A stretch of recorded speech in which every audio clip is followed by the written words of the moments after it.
tano umening'ata, umenacha maumivu.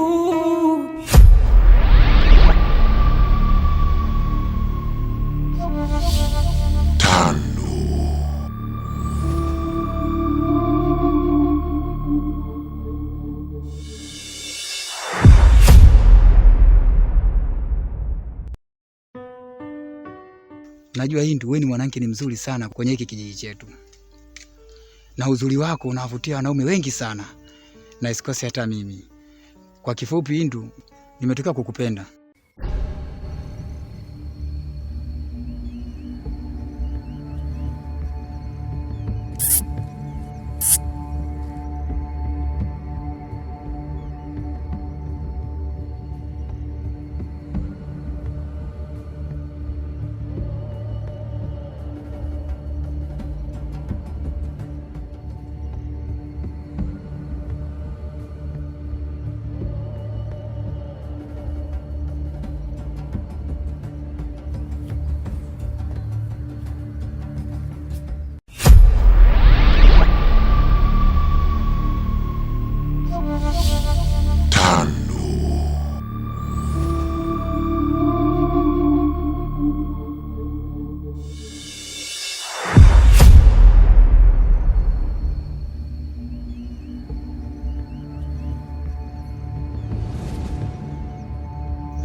Jomba, hivi hiyo ni tabia gani unatuonyesha sisi kama wanandugu?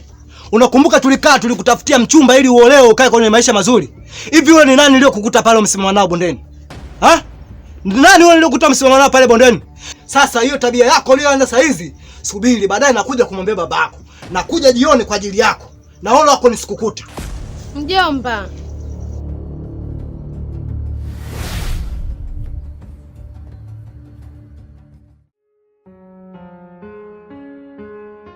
Kwanza awali ya yote, ungependa nikupatie kinywaji gani kwanza? Usijali. Kuhusu kinywaji? Wala hata usijali. Nimetoka natumia muda si mrefu. Nice. Mama usinifanye hivyo bwana. Unajua, nikwambie kitu. Jina lako na wewe vinaendana sawa kabisa. Unajua neno nice. Yaani maana yake ni vizuri, safi. Okay.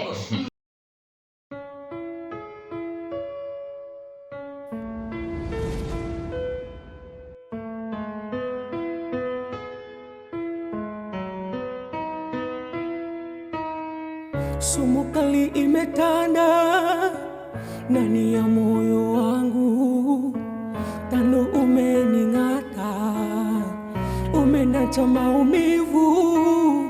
Sumu kali imetanda ndani ya moyo wangu, tano umening'ata, umenacha maumivu. Mpaka sasa najiuliza, nimekukosea nini Tanu? Ona sasa mwili wangu umejawa maumivu. Mpaka sasa najiuliza, nimekukosea nini Tanu? Ona sasa mwili wangu. Habari yako dada? Salama. Pole sana na kazi. Kawaida. Ngoja nikusaidie basi. Wewe acha tu kakangu, sio na shamaliza. Ndio hizi zinatosha? Nafikiri tuanze maongezi yetu. Japo ni mara yetu ya kwanza mimi nakutana. Lakini kama nilivyokuwa nakwambia kabla tujakutana ni kwamba ni mara ya pili sasa kuonana. Natumai pia nilipokuta ndo ofisini kwako. Yeah. Nashukuru. Ila dadangu, samani kidogo kama utojali. Bila samani. Mimi kwa majina naitwa Kinganga. Naishi hapo kijiji cha pili. Mimi nilikuwa nina kaneno tu kadogodogo tu nataka nikwambie. Unajua toka nilipo kule nilivyokuona kwa kweli, yani kuna vitu fulani vimenivutia mpaka vimenifanya nifike hapa. Nilikuwa naomba kama kuna uwezekano, naomba uwe mpenzi wangu. Kwanza ninashukuru sana kwa kuweza kuitikia wito wangu na kuweza kuonana kwa siku ya leo. Hata mimi nimefurahi. Okay. Basi karibu sana, hapa ndipo nyumbani kwangu napoishi. Na jisikie kama pia upo kwako, kwa usiwe na pressure yoyote wala usiwe na kitu cha kukuni moyo wako kusema kwamba labda una mashaka. Ondoa mashaka kabisa. Kaise. Yaani upendo umejitahidi hivi kidogo. Ongera.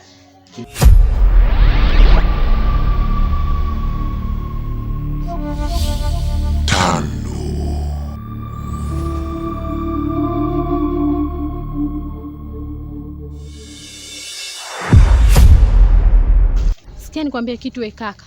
Umeniona mimi msichana malaya? Katika kijiji msichana nipo peke yangu. Kuna wasichana kibao. Hujawaona wote mpaka unifuate mimi? Tunasikia nikwambie kitu we kaka. Kaa mbali na maisha yangu. Usimfuatilie maisha yangu, umesikia? Iwe mwanzo na mwisho kunifuatafuata, umesikia? Wanawake wamejaa kibao, tena ukome we kaka. Unajua nikwambie kitu. Changamoto za mahusiano ni kubwa sana. Hapo awali nilikuwa na mahusiano, lakini bahati mbaya kwamba hatukuweza kufika mbali juu ya mahusiano yetu. Kwa hiyo safari ikawa imekatika. Na niliumizwa kwa kweli juu ya mapenzi. Hatimaye nikajipa moyo kwamba ipo siku nitampata ambaye wangu umempenda, ndio leo nakutana na nice. Kwa hiyo unataka niambie hakuna unaishi naye ndani? Hapana. Na takribani sasa nusu mwaka umeondoka. Sijakuwa na masomo yote mwanamke. Kwa ndio kwanza nikupata wewe, ndio leo nimekwambia nice njoo pone nyumbani. Ningekuwa na mtu nisingekuleta hapa. Lakini samahani kuuliza. Bila samahani. Sijatambua kuhusu mahusiano yangu mimi na wewe. Okay.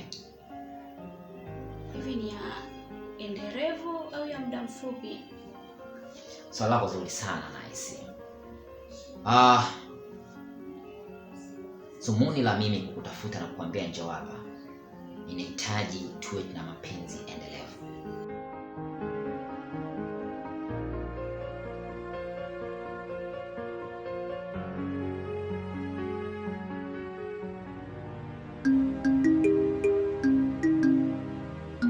Bwana shemeji, mimi nimekuja kwako kwa sababu huyu mjomba tulikaa chini wana ndugu, tulizungumza vizuri na tukachukua jukumu la kumtafutia bwana ili aweze kuolewa, ili aishi maisha mazuri na sisi asije akatutia aibu mtaani. Sasa cha kushangaza tumemtafutia bwana anamkataa. Kila ninakopita mtaani nasikia habari zake. Maana yake si unajua si vijana. Na maisha yale ya kujibeza au ya kutaniana utani mwingi. Sometimes utani mwingine mtu anayekuambia unakuwa ukweli. Na mtu unakuwa unaumia katika nafsi yako. Sasa mimi inaniuma. Kila ninapopita naambiwa mjomba wako yule maji mara moja. Mjomba wako yule maji mara moja. Sasa hii hali tena mpaka lini? Na mtu tulishamtafutia bwana shemeji. Mimi inaniuma sana, ndio maana nimefika kwa kushtaki.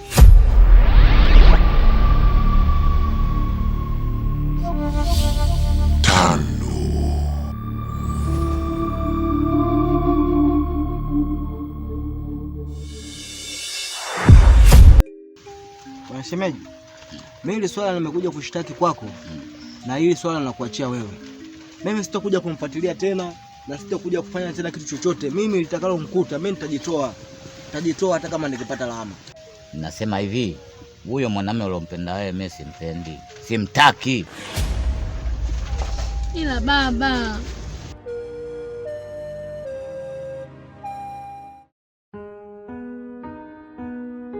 Tumai rafiki yangu, kuna kitu nataka nikwambie na kinaumiza sana kichwa changu. Yaani hata sielewi nifanye nini. Shoga yangu, ni kitu gani hicho?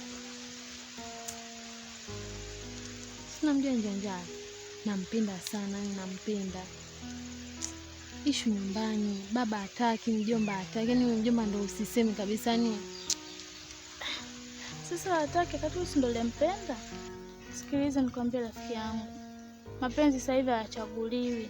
Mapenzi yalikuwa zamani ya kuchaguliwa. Kwanza hata hao ndugu zako, baba zako, wajomba zako, wao walichaguliwa wapenzi. Walichaguliwa wapenzi. Kwa nini wanakufanyia hivyo? Alafu kupenda ni haki yako.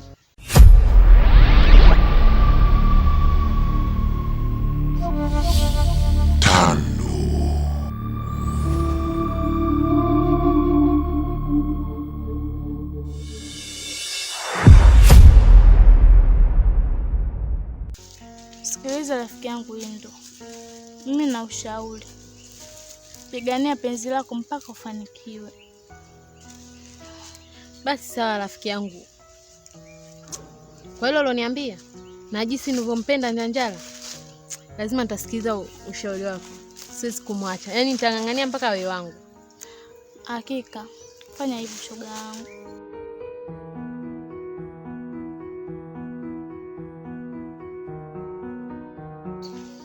Nyanjala, Nakusikia, niambie. nimekuita hapa kwa ajili ya kitu kimoja tu. Kitu kipi tena iko? Nadhani unakumbuka siku ile kule nilipokuwa mtoni, kuna kitu uliniambia, sema mjomba akatokea. Nakumbuka. Sasa kile kitu mimi nimekubali. Asante kwa kukubali, na nafurahi sana kwa kusikia majibu yako mazuri namna hiyo.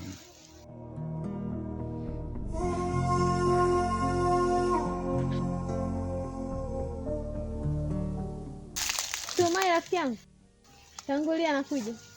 Haya sawa, tutakutana kisimani. Poa. Mnapendana na shoga yako? Sinajua unaendokea kitu kwangu, mshauri wangu, rafiki yangu.